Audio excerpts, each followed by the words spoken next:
اعوذ باللہ من الشیطان الرجیم بسم اللہ الرحمن الرحیم الحمد للہ الملک الحق المبین خالق السماوات والارضین والصلاة والسلام علی صاحب الدعوة النبویہ والعصمت الفاطمیہ والصولة الحیدویہ والحلم الحسنیہ والشجاعت الحسینیہ والعبادت السجادیہ والمعاصر الباقریہ والآثار الجعفریہ والعلوم الكاظمية والحجج القضوية والجود التقوية والنقابة النقوية والهيبة العسكري والغيبة الإله القائم بأمر الله بلندر صلوات پڑھے گا اللهم صل على محمد. جیسے کہ آپ تمام کو اندازہ ہو رہا ہوگا تھوڑا گلا خراب ہے، بہرحال اسی آواز کے ساتھ جو مطالب بیان کرنے کی کوشش کروں گی. ہم سب کے دلوں میں آرزو بنا بنا جانا، ہر بندہ کوشش کرتا ہے، لوگ پائی جمع کرتے ہیں. جو حلال کمانے والا ہے 10 روپے 20 روپے 100 روپے جمع کرتا ہے کہ زندگی میں ایک دفعہ مولا مجھے کربلا کی زیارت کروا دے. خدا ہم سب کو بار بار کربلا بلائے. عزیزان محترم، جب کوئی جاتا ہے تو ان پہ رشک ہوتا ہے کہ واقعی کیسے لوگ ہیں، مولا نے کربلا کے لیے بلایا ہے، لیکن ہم یہاں بیٹھے ہوئے ہیں. لیکن عزیزوں، یہ دماغ میں رکھیے کہ آپ کا جسم روکا جا سکتا ہے کیونکہ ٹکٹس نہیں ہے، ویزا نہیں لگا. بہت سے میں نے ایسے لوگ دیکھے ہیں کہ ٹکٹ بھی آ جاتے ہیں، ویزا آ جاتا ہے، لیکن ان کو کیونکہ مرد حضرات ہیں ان کو نوکری کے لیے اجازت نہیں ملتی کہ آپ پاکستان سے باہر جائیں. بہت سے ایسے لوگ بھی ہوتے ہیں کہ جن کو ویزا نہیں لگتا، ہر چیز کا پیسہ موجود ہے کیونکہ بلانے والی ذات حسین ہے، بلانے والی ذات عباس ہے.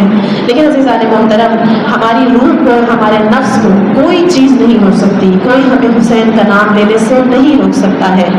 ایک شخص امام کے پاس آتا ہے، امام معصوم کے پاس، اور امام اس سے کہتے ہیں کہ کیا تم روز امام حسین علیہ السلام کی زیارت کو جاتے ہو؟ وہ کہتا ہے مولا میں مدینے میں رہنے والا ایک بوڑھا شخص ہوں، میں کیسے روز مولا کے پاس جا سکتا ہوں. یہ ہمارے لیے ایک بہت عظیم ایک واقعہ ہے جو مولا بتا رہے ہیں. مولا اس کو کہہ رہے ہیں تم کیوں نہیں جاتے، تم روز امام حسین کی زیارت کیوں نہیں کرتے؟ وہ کہتا ہے مجبور ہوں، بیمار ہوں، بزرگ ہوں، مدینے میں رہتا ہوں، کربلا کون جائے. مولا کہتے ہیں کہ تم اپنی چھت پہ کسی صحرا میں کسی اکیلی جگہ پہ تم جاؤ اور کہو السلام علیکم یا ابا عبداللہ حسین، السلام علیکم ورحمۃ اللہ وبرکاتہ. تمہیں وہی ثواب خدا عنایت فرمائے گا کہ جیسے تم کربلا میں موجود ہو.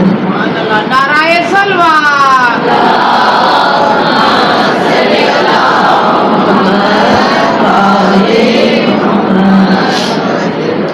امام غریب اور امیر کے نہیں ہیں، امام ہمارے دلوں کے حالات کو دیکھتے ہیں.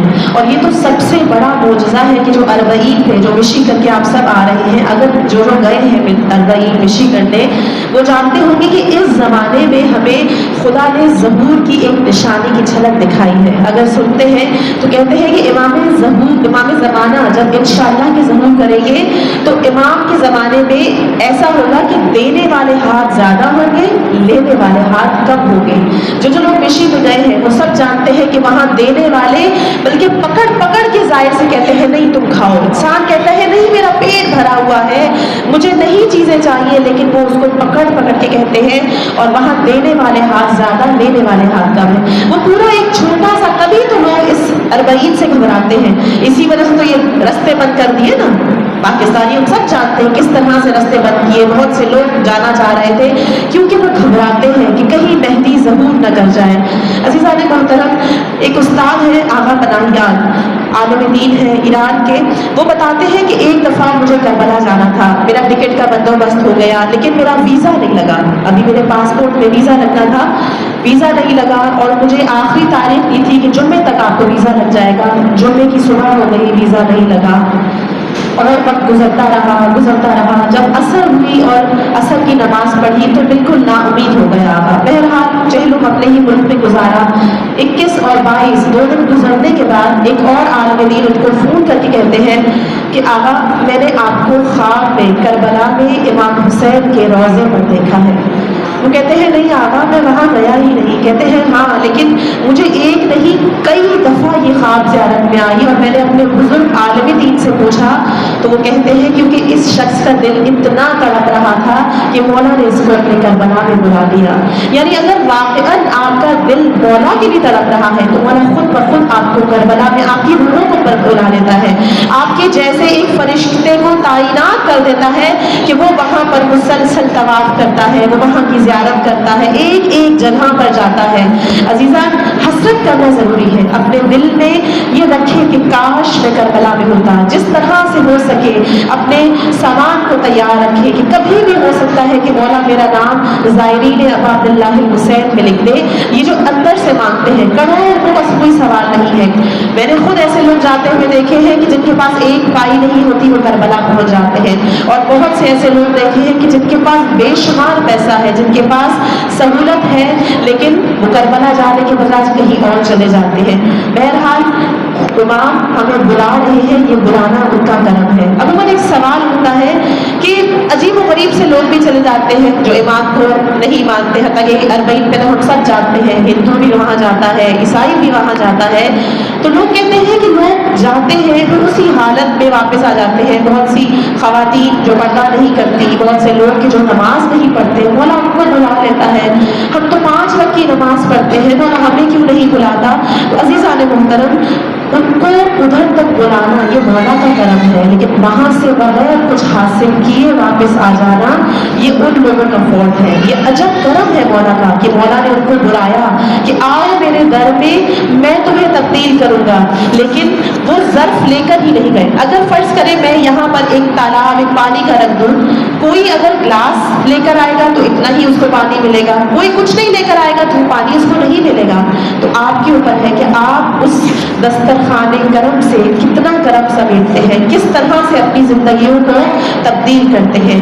امام نے کربلا میں لوگوں سے کہا کہ تم جاؤ. اگلی ہی صبح مولا کیا کہہ رہے ہیں, حل من ناصر ینصرنا.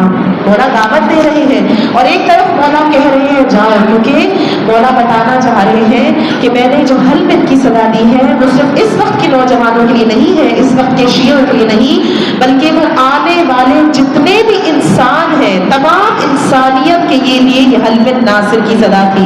حتیٰ کہ مولا نے کہا تھا کہ میں نے چراغ بجھا دیا ہے, جس جس کو واپس جانا ہے چلا جائے, میں تمہاری بہشت کی ضمانت دیتا ہوں. لیکن وہ تھے کہ جنہوں نے مولا کا ساتھ دیا, اس وقت بھی مولا کا ساتھ انہوں نے نہیں چھوڑا. تو عزیزان یہ ہماری ظرفیت ہے کہ ہم کربلا تک پہنچانا یہ کرم والوں کا مقام ہے کہ وہ ہمیں کربلا بلا لیتے ہیں. لیکن اب وہاں سے ہم کیا صرف در و دیوار چوک کر آ رہے ہیں یا واقعاً ہم کچھ لے کر آ رہے ہیں؟ ہم کیوں نہیں وہ چیز درد کرتے, ہم کیوں نہیں ان کے در سے ایمان کو مانگتے, ہم کیوں نہیں ان سے خدا کا قرب مانگتے ہیں, ہم کیوں نہیں ایسی دعائیں کرتے کہ یا اللہ ہمیں ایسا بنا دے کہ ہم ایک لحظہ تمہارے بغیر نہ رہ سکتے, پوری زندگی ہر وقت سے خدا کو یاد ہو یا امام یاد ہو. ہم کیوں اپنے امام زمانہ کے لیے اس طرح نہیں تڑپتے کہ جیسا ہمیں تڑپنے کا حق ہے؟ امام زمانہ تے منزل سلوات.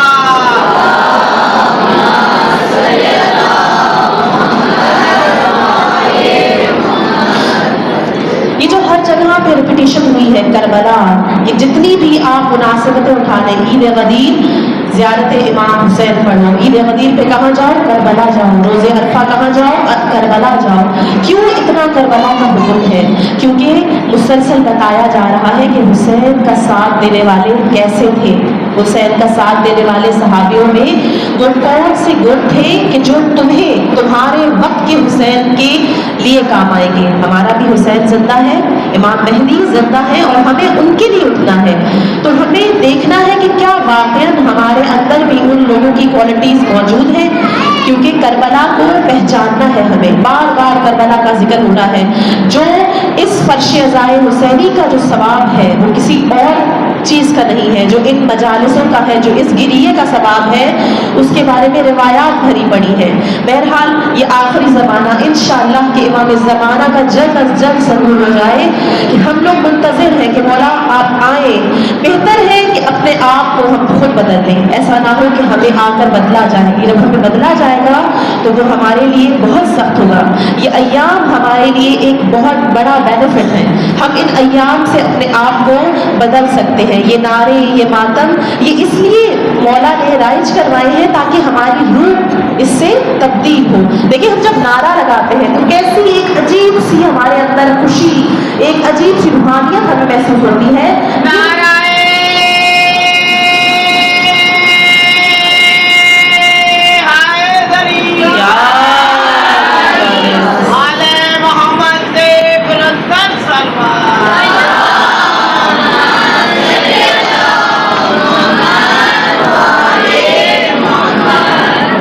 انشاءاللہ کہ آخری وارث آنے والا ہے. اگر ہم صرف اپنے بدن کو، اپنے جسمانی اعضاء کو صرف خوشبودار کریں تو کیا ہم امام کا ساتھ دیں گے؟ نہیں. ہماری روح کو متقی ہونا چاہیے. ہمیں ہماری روح نے ان کا ساتھ دینا ہے.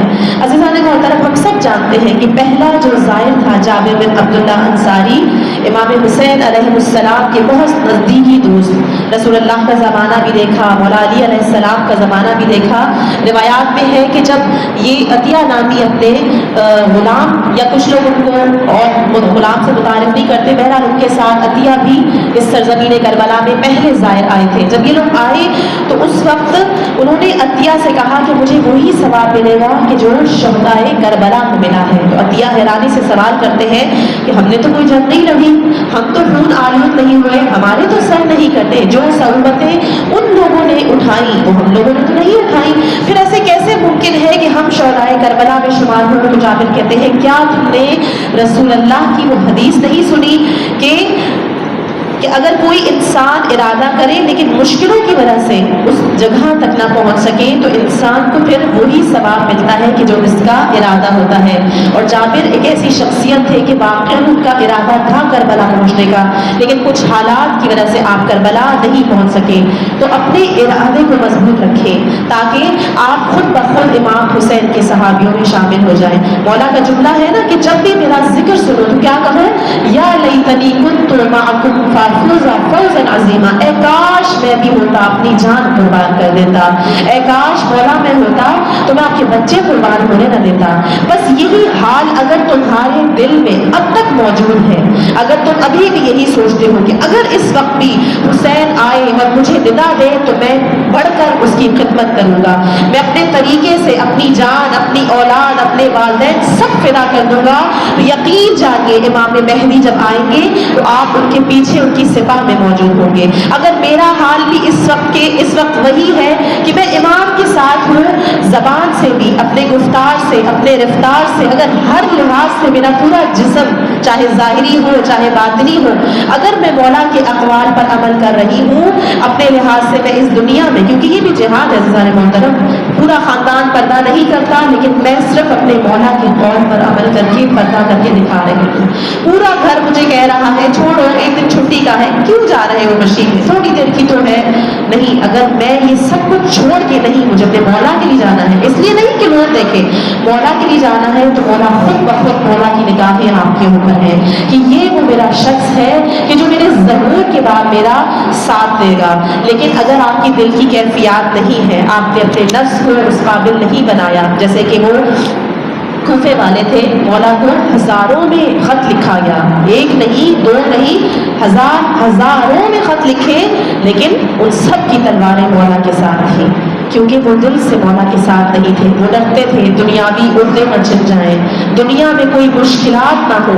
تیار رکھیں اپنے آپ کو کہ اگر واقع میرے سامنے میرا گھر بھی چلا جائے لیکن مجھے مولا کا ساتھ دینا ہے. ایسا نہ ہو کہ کسی گھر کی وجہ سے، کسی اولاد کی وجہ سے، شوہر کی وجہ سے، بیوی کی وجہ سے، کسی وجہ سے میرا پیر ڈگمگائے اور میں اپنے وقت کے امام کا ساتھ نہ دے سکوں.